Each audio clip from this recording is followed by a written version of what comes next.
ہمارا یار اپنی چالاکی، ہوشیاری اور جادوئی زنبیل کے باعث پورے جہان میں مشہور تھا۔ اس کی زندگی کا مقصد ہمیشہ کمزوروں کی مدد کرنا اور ظالموں کو مات دینا رہا۔ ایک دن وہ اپنے دوستوں کے ساتھ ایک بستی میں گیا جہاں کے لوگ بہت پریشان دکھائی دے رہے ہیں۔ عمر نے اس ایک بوڑھی کسان سے پوچھا، بابا تم سب اتنے رنجیدہ کیوں ہو؟ بوڑھی کسان آہ بھرتے ہوئے بولا، بیٹا ہمارے قریب ایک شیشے کا شہر ہے جس پر ایک ظالم جادوگر کا قبضہ ہے۔ اس نے ہماری زمینیں، کھیت چھین لیے ہیں اور جو بھی اس کے خلاف جاتا ہے وہ پتھر کا مجسمہ بن جاتا ہے۔ ہم سب بے بس ہیں۔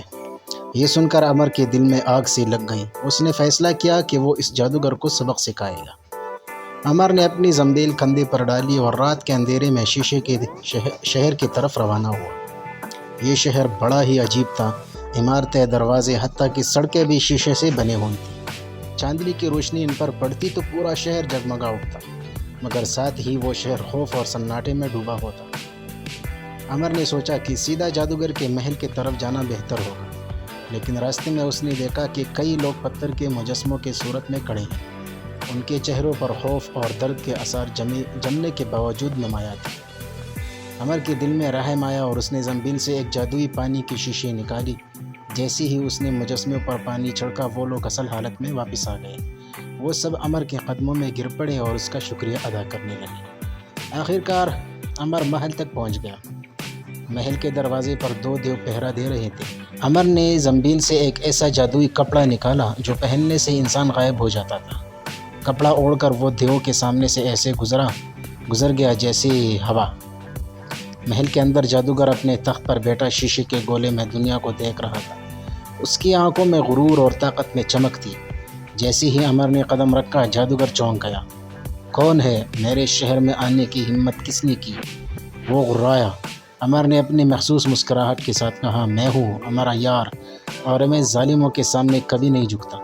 یہ سنتے ہی جادوگر نے منتر پڑھا اور اپنے ہاتھ سے آگ کے شعلے نکالے، مگر عمر کہاں پیچھے ہٹنے والا تھا۔ اس نے زنبیل سے ایک جادوئی ڈھال نکالی اور آگ کے شعلے واپس جادوگر کی طرف موڑ دیے۔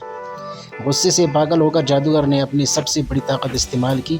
اس نے ایک شیشے کا اژدہا پیدا کی جو دہاڑتا ہوا عمر پر ٹوٹ پڑا۔ عمر فوراً زنبیل سے ایک چھوٹی سی بانسری نکال لایا۔ جیسے ہی اس نے بانسری بجائی، اژدہا رک گیا اور موسیقی کے سحر میں کھو کر ریت میں بدل گیا۔ جادوگر کے اوزان ختم ہو گئے۔ عمر نے موقع دیکھ کر زنبیل سے ایک آئینہ نکالا اور جادوگر کے سامنے رکھ دیا۔ جادوگر نے دوبارہ منتر پڑھنے کی کوشش کی، لیکن اس کا جادو الٹا خود اس پر ہی اثر کر گیا۔ دیکھتے ہی دیکھتے وہ شیشے کا مجسمہ بن گیا۔